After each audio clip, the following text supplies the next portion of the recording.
Labas vakaras. Pastaruoju metu mūsų gyvenimas persunktas tokių neigiamų, negatyvių emocijų, įtampos, streso, o aplinka prisisodrinusi, tiesiog tvyro kaip kisielius vyriškos energijos, vien vyriška energija. Ir mes moteris kažkodėl nusprendėme būti tokios pat stiprios, kovotojos, lyderės, šeimos gerovės kūrėjos, tai yra materialinės gerovės kūrėjos, kaip ir vyrai. Mielosios moteris, mes atėmėme iš vyrų prigimtinę teisę būti medžiotojais. Nes mes pačios kažkodėl nusprendėm, kad mums reikia lygių teisių, kad mums negali jie atidarinėti durų, negali užleisti vietos transporte, būtinai mes turime kovoti ir viršyti jos karjeros laiptuose. Šiandien šioje laidoje mes kalbėsime apie tai, kaip svarbu pažvelgti į savo vidų, į pasaulį pradėti žiūrėti širdimi ir tokiu būdu atskleisti savąjį moteriškumą, grožį, kartais galbūt šiek tiek ir kaprizingumą, beje, tokiu būdu atsiverti meiliai. Mažeikiškė jogos mokytoja Violeta Rozginė įsitikinusi, kad moters energija yra 6 kartus stipresnė už vyro. Todėl moteris aplink save sukuria erdvę atspindinčią jos vidinį spinduliavimą. Savo vidiniu kvapu, psichinę emociją, ji iškvėpina ir kitus, toje erdvėje esančius žmonės. Todėl moteriai labai svarbu savo vidinį aš, dvasią suprasti, pamilti. Vyrai neturi tokių, jie neskleidžia tokios stiprios energijos, jie daugiau ir tokie idėjų žmonės, idėjos ir veiksmo. O moteris, jos skaitoma psichinė energija yra 6 kartus stipresnė už vyrą. Ir todėl jinai transliuoja į aplinką tą savo energiją ir toje aplinkoje gyvena jos artimi žmonės ir jie arba jaučias gerai, apsaugoti, mylimi ir išgyvena visus tuos pozityvius jausmus, arba atvirkščiai, jie jaučia nemylimi, diskomfortą, kritikuojami, reikalaujami, atstumiami ir atitinkamai nuo to, kaip jie jaučiasi viduj, taip jie elgiasi ir tam realiam pasauliu. O dabar, sakot, moters energija išorė tokia pat stipri kaip ir viduj. Jinai spinduliuoja tas, kas jos viduj yra. Tai kiek svarbi yra ta išorinė švara, sakykime, tokia, nes yra ir sako, kad jeigu pasižiūrėk į spintą ir matysi, kas viduj, galvoj dedasi, jeigu spinta sujaukta, ar tai nėra tiesas? Sakykime taip, kad mūsų ta spinta arba mūsų namai yra daugiau galima palyginti su mūsų protu. Tai, kas yra mūsų prote, visa tai atsispindi realybėj, kuri supa mus. Jeigu mes kaip dabar man patinka, kaip reklama atitinka mūsų visuomenės tą sąmonės lygį. Sako, išsitaškome visus tinklus. Bet tai ir vyksta. Ta informacijos gausa, iš tikrųjų, tie keliami reikalavimai moterį, ta jos energija, kuri jinai turėtų būti skirta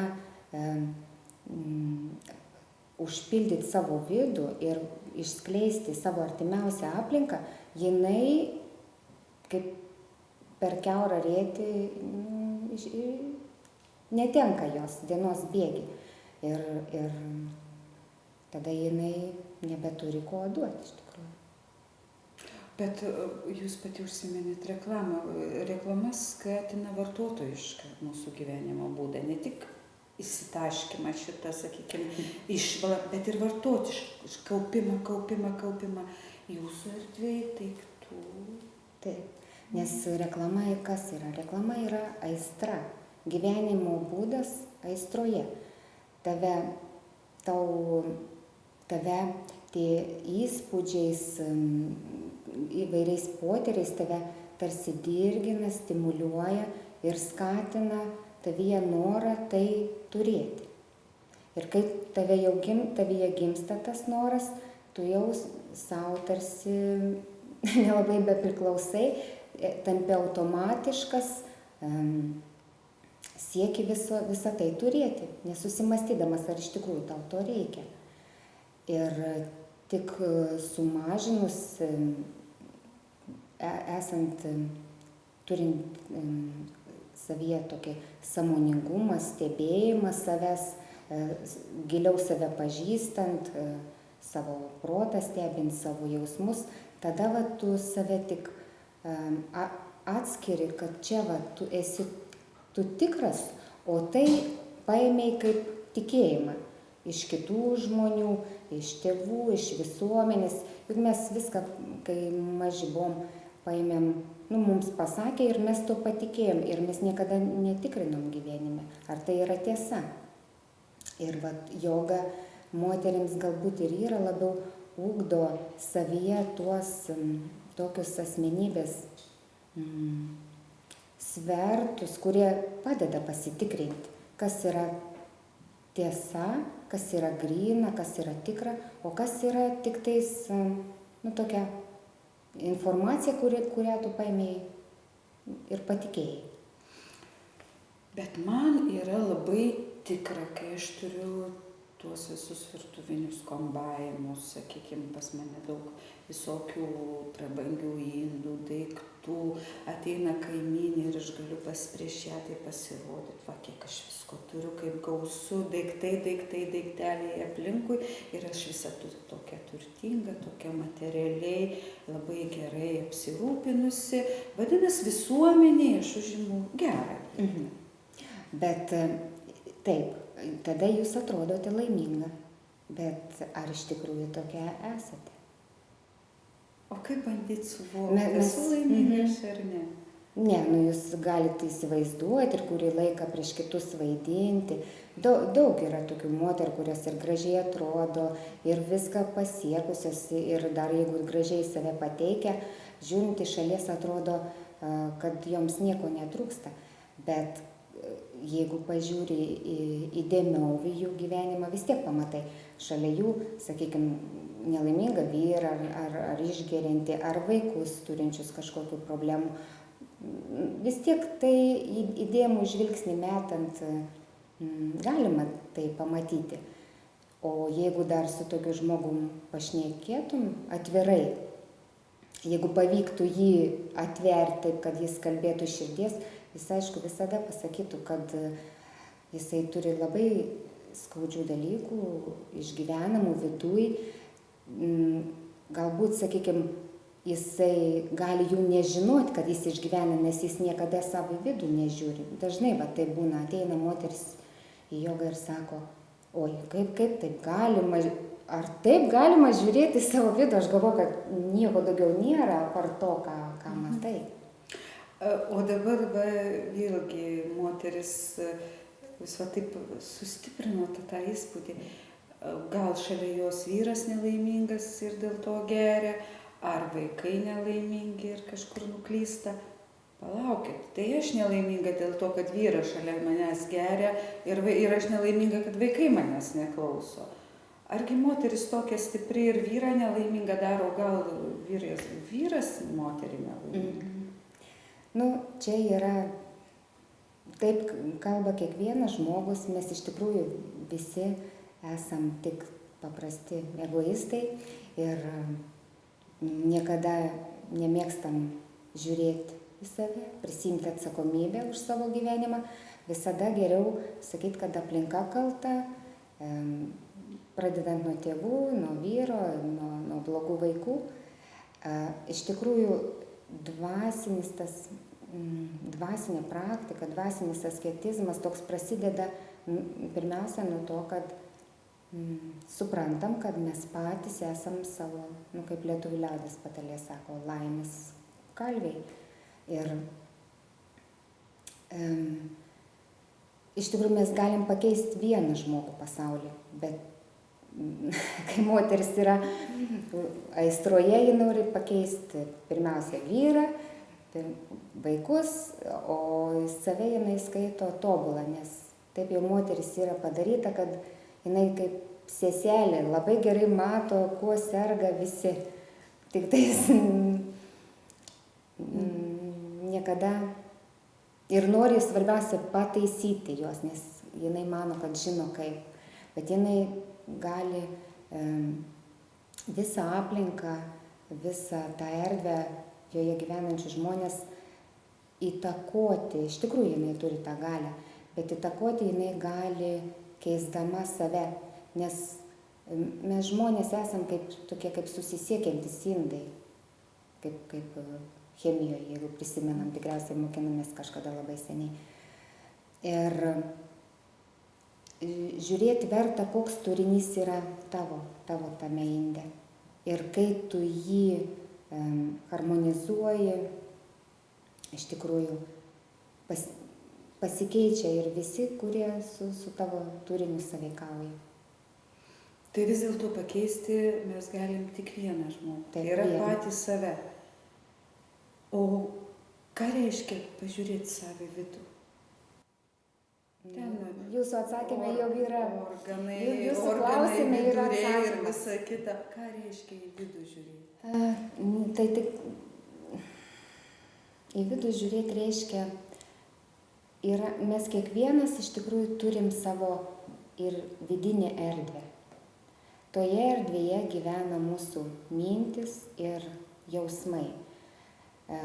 Jausmai yra dvejopi emocijos ir tai yra, kas tai galėtų būti. Tai pradedant nuo baimės, kaltės, pykčio, susierzinimo, nepasitenkinimo, tai vadinama emocijom.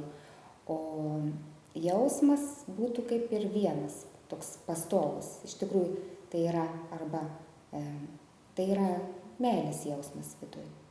Ir kiekvieną kartą, kai mes jaučiam viduje tokį tarsi judėjimą, tokį kaip spaudimą, gniuždymą, tai yra ženklas nepilnatvės. Mes nuo to bėgam dažniausiai, kaip tarsi ignoruojam, tarsi nepastebim, susitelkiam į išorės kažkokius objektus labiau. Bet to nereikėtų nuneigti, nes tie negeri tokie, kaip mes galvojam, išgyvenimai, jausmai, jie iš tikrųjų yra mūsų tokie pasąmoniniai atsiminimai.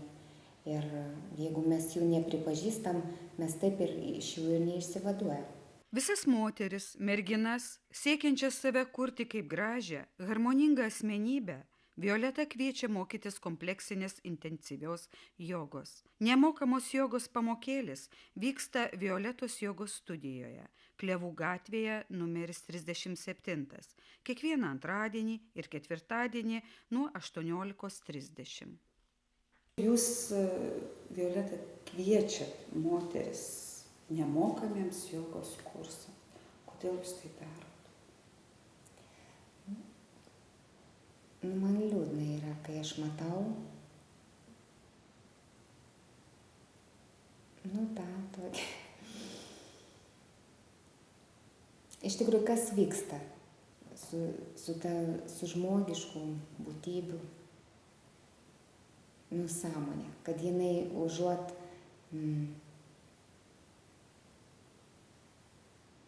kaip dabar madinga sakyti, evoliucionavus, tiesiog gęsta.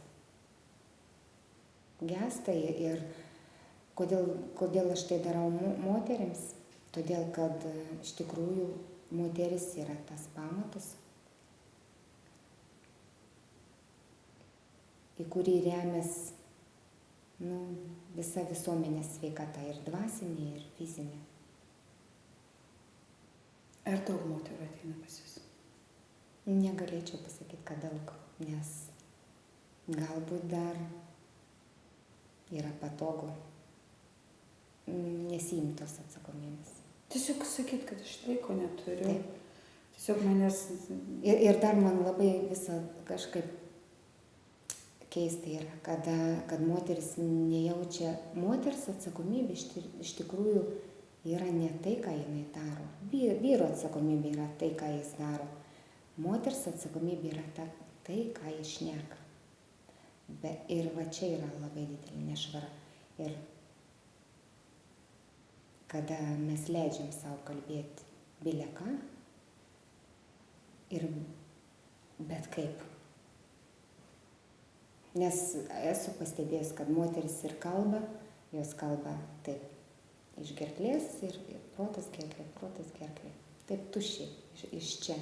Ir todėl vat jos gali kalbėti bet kaip, bet ką. Kada jauti savo kūną, tada tu taip nebegali kalbėti. Tada tu kalbė iš širdies, iš gilesnių savo struktūrų. Ir tada tavo žodžiai yra tokie pasverti labiau ir tu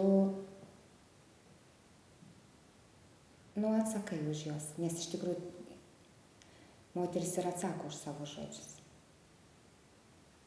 Žodžiai yra tarsi veiksmas subtilesnėme energijų lygmenį. O kaip su mityba?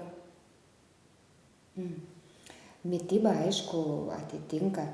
Faktiškai dar norėčiau pasakyti, kad viskas yra mityba. Juk ne tik tais maistas, ką mes valgom, bet tą, ką mes klausom, ką mes žiūrim. Tai yra iš tikrųjų subtilesnė mityba, bet tai yra mūsų dvasios mityba. Mes dar kūnų mes daugmaž pasirūpinam, nes jisai kelia nepatogumų. Dvasia ilgą laiką nemaitinama, jinai nekelia nepatogumų. Jinai paprasčiausiai nustoja kalbėti su mumis.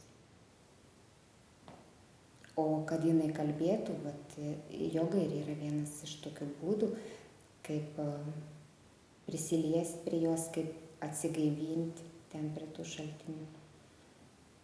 Verslininkė, parduotuvės Edzaras vadovė Virginija Eidimtienė prisipažįsta, esanti ieškojimo kelyje. Atsirado didžiulis noras keisti savo gyvenimo kryptį. Ir svarbiausia, išgyventi, išsimėgauti savo moteriškumu, tiesiog būti moterimi, gražia, išmintinga asmenybė, truputį palepinta, kaprizinga, tiesiog mūza. Kai tu pradedi suvokti iš tikrųjų, kodėl tu taip jautiesi, kai tu pradedi suvokti, kad nuo tavo poelgio, nuo tavo žodžių kažkas aplinkui priklauso, kai tu pradedi suvokti, kai tu esi ramus, kai kitas tiesiog šalia nurimsta, tas toksai sąmoningumas, bet aš net negaliu pasakyti, kaip jisai atsiranda. Galbūt, kai tu kažką darai su savim, ta prasme, ar ne, kad tu supranti sąmoningai, kad tu turi prižiūrėti ir savo kūną, ir savo sielą, kad tu turi sportuoti, kas ką mėgsta, kas medituoja, kas dar kažką tai daro. Kai tu tas visas žinias, kaip sakyti, viską pradedi savo prisimatuoti ant savęs. Aš net nežinau, kaip išreikšti tą būseną, bet iš tikrųjų tu kažkaip kokybišką prasme, taip kokybiškai pasikeiti, kažkoks kitoks tampi. Nežinau, ten eini ieškai savyje atsakymų. Jeigu anksčiau tu ieškai per kaltinimą kažkokį, tai per teisimą, čia visi kalti, vienu žodžiu, kad taip yra. Ir tiesiog ateina toks iš vidaus suvokimas, kad viskas priklauso nuo manęs. Ir aš kažkaip atėjo tas suvokimas, kad visur kame yra tavo, kas yra negerai aplinkui, yra tavo pačios atsakomybė. O Virginija, sakykit, kai suvokėt, kad norit keistis, nuo ko pradėjot? Aš tai galvoju, kad man tai knygos buvo tokios psichologinės. Ir tada tiesiog knyga po knygos, kažkas kažkam iškrito, ten atsimenu, tokia visų toks pradžiamokslis, kad žinau, kad tikrai tai senai ta tokia knyga atsirado Pasąmonės galia, tai žinau, tiesiog buvom tokiuose kursuose ir tiesiog draugiai tokiai birutė tiesiog iškrito jai iš rankinės, sakau, kas šitau per knygą? O sako, tu ką neskaitei? Ne, sakau, neskaičiau. Ir taip tiesiog į rankas pakliuvo. Ir tada jau, man tai buvo pirmiausia knygos, o paskui tada jau visokie seminarai, tada kažkokie tam kursai visokie, tada ir taip pradėjo viskas besikeičiant, pasipildyti. Sakėt, kad labai svarbus fizinis kūnas ir sveikata, fizinis kūnas, puoselėt fizinį kūną? Ką daro? Aš šiaip praktikuoju gyvenimo meną. Gyvenimo menas tai yra kaip joga, bet joga tai kas yra? Tai yra fiziniai pratimai, vadinami asanos, ir tik tiek, kai tu tuos pratimus darai sąmoningai. Ne šiaip tabaluoji rankom ar kojom, bet tiesiog jeigu tu ištiesi ranką, tai tu pajauti visus raumenis, kas atsitiko, kai tu ištiesi ranką, kai tu sulinkiai, kas atsitiko. O prie to dar yra pratimai kvėpavimo, kurie ramina protą. Yra meditacija, tada kai tu tiesiog irgi esi ramybės būklėj, irgi rimsta protas. Mūsų mokytojas sako, kad yra kaip piramidė, kad dvasia tavo, tai dvasia, tai tavo savijauta būtų gera, turi būti stiprus ir sveikas išvystytas fizinis kūnas, psichinis ir emocijos. Tai va ant tų 3 banginių laikosi tavo savijauta, sakykime, ne ta dvasia, tai yra savijauta, kai tu gerai jautiesi. Tai va, ir kad būtum sveikas, tai prasme reikalinga dar kažkiek tiek ar daugiau ar mažiau kreipti dėmesį į mitybą, judėti ir va kažkaip dirbti su savimi, tai tiesiog vien tos praktikos, vien kvėpavimas, tai irgi ir be tų knygų tiesiog gilina tavo suvokimą, nes tu kai tu rimsti, kai rimsta protas, tada tiesiog ir ateina tos kažkokios, va matai kaip iš tikrųjų yra, matai kodėl taip atsitiko, tiesiog kai tu darai nesuvoki, bet tiesiog tu esi ramybės būsena ir tau tiesiog ateina ta mintis, va matai kaip o skaitai, atrodo, 10 kartų tą pačią frazę kažkur ten pasikartojo, bet kaip ir sako, kad žinios tai dar nereiškia, kad kai tu turi žinias, o jom nesinaudoji, tai yra tas pats, kaip tu jų neturi. Ir tu turi kažkaip iš tikrųjų subręsti, kad jom pasinaudotum, nesakau, tau gali pasikartoti, nežinau, ten 10 kartų girdi ir tu kažkodėl vis tiek nepritaikai to. Ir kai tu jau pradedi taikyti, iš pradžių ten pradedi ir vėl ne taip padariau, ir vėl ne taip pasakiau, jau tavo sąmoningumas didėja, bet kai jau tu iš tikrųjų padarai, matai, šį kartą jau kitaip pasielgiau. Tai yra iš tikrųjų didžiulis darbas ir, kaip sakau, čia eiti ir eiti, aš iš tikrųjų tik tai dar, kaip sakyti, per tiek metų tik mažais žingsneliais ir tikrai manau, kad yra žymiai daugiau žmonių pasiekusių, bet tiesiog man dabar yra patogu taip gyventi. Aš tiesiog esu nurimus ir aš galvoju, kad tai yra teisingas kelias, man asmeniškai. Virginija, dar prie moters tokios, kaip jūs sakėt, labai moteriškos, kartais silpnos, kartais kaprizingos. Koks vyras turi būti? Labai buvo įdomų kursą turėjom, dabar prieš kelias dienas. Tai buvo moters ir vyro santykiai. Ir kaip visada, žinoma, bandėm kviesti daug žmonių, atėjo taip kaip visada, bet vis tiek atėjo, kursas įvyko. Ir man irgi tos tokios naujos žinios ir mes ten tiesiog žaidėm tokias situacijas, vyras, moteris, kaip elgtis, kaip elgtis vyras turi, kaip moteris. Tai truputį giliau žiūrint, iš tikrųjų, tai pirmiausia, kad vyrai yra visai kitokie, moteris yra visai kitokios. Ir čia net iš tikrųjų, nei kokia ten ta moteris, ar jinai švelni ar nešvelni. Tiesiog, kaip sako, moteris yra mūza ir vyrų įkvėpėja. O mes visiškai kažkaip ne taip bandėm gyventi savo šeimose, iš tikrųjų. Ir, kaip sakyti, vyro visame kame palaikytoja ir tik per tą palaikymą įkvėpia tą vyrą. O mes gyvenime paprastai labiau mėgstam kritikuoti, ne taip vieni įkaliai, ne taip ten kažką pakabinai ir paskui pačios kabinam ir kalam ir esam laimingos ar ne dėl to. O moteriai vėl ko reikia iš vyro, ta prasme, tiesiog tik supratimo, kad pasakytų tiesiog būk saugi, aš su tavim, tave apkabintų. Ir galvoju, kad čia nėra jokio skirtumo. Tiesiog, kai tu esi kokia tu esi, tokia esi, tiesiog reikia mums žinoti, ko reikia vyrui, ko reikia moterim. O mes visiškai nesusikalbam, todėl kad mes nesugebam priimti, kad mes esam skirtingi. Mes, kaip atrodo, kodėl yra, su drauge kalbė ar ne, kaip gerai mes vieną kitą sutariam, priimam, sutinkam su visom situacijom, su vyru kalbė visiškai. Vyrai tarpusavy vėl kalba, jo, visos tokios, moteris anokios. Ir dėl to, kad mes vėl neturim tų pavyzdžių iš šeimų, neturim tų iš tradicijų atėjus, kaip tikrai, močiutės, kai pagalvoju, dar, jeigu taip galvoju apie tėvų kartą, nelabai matau tiek pavyzdžių, bet jau kai senelių kartą matau, jau tada matau, kad moteris buvo išmintingesnė žymiai negu mes. Ir tie santykiai buvo kitokie, Dėl to, kad jos turėjo suvokimo ir iš tikrųjų visai nedaug tai reikia. Ir kai vėl būdavo visokie seminarai ir vėl ten, kad vat, moteris turi ten dėl vyro kokia būti. Ir tada kiekvienai, o kodėl aš turiu pirmą, nu, va, tiek žinau, kiek būdavo repliko, o kodėl jis pirmas negali. O čia jau yra gamtos taip surėdyta. Bet mes tų žinių irgi neturėjom, šitiek metų atgyvenom, mes tiesiog nežinojom, kaip elgtis teisingai. Ir nuo to labai kentėjom. Iš tikrųjų širdim atrodo, tu rodai, tu pastangas atiduodi, tiesiog ne savo gyvenimą pragyveni, o visai ne taip reikia. Ir tu žymiai, jeigu mes turėtumėm tas žinias visos, kaip teisingai gyventi, tai mūsų santykiai žymiai lengvesni būtų. Ir mūsų gyvenimas būtų, nu jeigu ne 100% harmonija, tai gal ten 80-90. Bet mes pačios susikūrėm. Nes aš manau, kad vis tiek moteris yra išmintingesnė ir visada nuo išmintingos moteris priklauso kokie santykiai. Bet ta išmintis tai tikrai nepriklauso, kad tu esi bloga. Tu gali labai daug įdėti pastangų, labai stengtis, bet tiesiog tu nežinai, vyras ne tą nori išgirsti, ką tu sakai. Truputėlį atskleiskit, ką reiškia būti mūza. Labai jau norisi.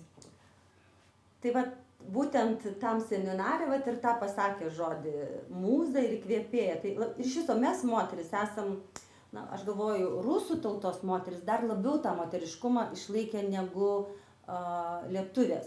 Ir kai mes buvom ten kitam seminare Palangoj ir kai mums dėstytojai sako, moteriai reikia būti kaprizingai. O ten toks buvo tarptautinis seminaras, kad buvo ir iš Rusijos moterų. Rusija moterim nekilo klausimų, ką reiškia būti kaprizingai. O ką jūs galvojate apie lietuvės? Mums visiems neaišku paliko, o ką reiškia būti kaprizinga. Ir ką tai reiškia? Nu, tai va, kad ta prasme, nebūsiu, nedarysiu. Nu, nežinau, mes gal tik filmą tokių kažkokių matė. Mums net reikėjo suvaidinti, mes nemokam suvaidinti iš tikrųjų. Nes mes nemokam būti, o vyram reikia, kad moteris būtų kaprizinga. O mes nemokam, mes nežinom, ką reiškia tas kaprizingas. Tai kur mes kaip toli nuėjom. Tai dėl to aš sakau, mano tik prie to moteriškumo, tik prisilietimas yra prie tų žinių. Nes mes jau ne tai, kad nebemokam, mes nebežinom, kas tai yra kaprizinga. Suvaidinti jau, ne tik, kad gyvenime, bet suvaidinti jau nebemokam. Tai kiek turiu tą kelią grįžti atgal. Kai tu gauni tas žinias, keičiasi gyvenimo skonis. Ir mano gal ir tas ieškojimas savęs yra būtent dabar per tą prizmę, net nežinau, kaip tai išreikšti, kaip tai padaryti, bet vat būtent pati atradusi, nes daug metų jau to keliu ir daug skirtingų žmonių sutikau gyvenime, bet kai kuri dalis tų žmonių yra labai labai giliai išmintingi, pasakyčiau, nes yra protingų ir labai protingų, ir yra žinios, geros žinios ir labai gilios žinios. Ir kai va būtent yra tų žinių, yra tokių žmonių, kurie skleidžia tas žinias, tai mano tas yra noras, kad pasidalinti, kad, nu ir pirmiausia, kaip sakau, pradedi nuo savęs ir paskui kas yra arti savęs. Tai jeigu šalia yra mano aplinka, mano žmonės, mano miestas, tai aš kažkaip ir norisi man į tą miestą pakviesti tos žmonės, kad ateitų, kad irgi pasidalintų tą patirtim, nes paprastai, kai žmonės ateina į kažkokį seminarą, jau ten klausosi ir kai vieną kartą ateina, Jesu, kaip man reikėjo, kiek aš dar draugių žinau, kurios irgi va, taip nelabai teisingai gyvena, kaip jom irgi palengvėtų. Tai va mano tas toksai noras irgi yra, kad atsikviesti tos žmonės kažkokią ten tą formą, tiesiog daryti treningus, daryti kažkokius seminarus, kad žmonės ateitų. Tiesiog mano begalinis noras yra, kad ir kiti kažkaip, kaip sako, gal ne visų yra toksai noras, bet iš tikrųjų, kai tu matai, kiek palengvėja gyventi ir kaip gyvenimas nuo to keičiasi, kai tu truputį pasikeiti ir ta aplinka nuo tavęs keičiasi, kad tiesiog kažkaip suburti tuos aktyvius žmonės, tame tarpe, žinoma, man arčiau kūno yra moteris, nes man su moterim mes visos lengviau susikalbam, iš tikrųjų yra didžiulis noras jom padėti, pasidalinti ir tiesiog kartu eiti tuo keliu, kad mes dar toliau mokintumėmės teisingai gyventi, o teisingai gyventi dar ir toj pačioj harmonijoje, kai iš tikrųjų tai atsitinka tiesiog kaip atsitinka ir kad tiesiog tu žiūri ir džiaugies, kad taip yra. Bet prieš tai kažką viduje reikia pakeisti ir nebandyti keisti tos aplinkos, nebandyti sustatyti į vietą kitų, ar šeimoje, ar vaikų, ar darbe, ar ten kažkur bebūtų ateiti, jis kaltas, kai skaudino, kažkas kaltas, kad tokia situacija, kažkas kaltas, kad man nepasisekė.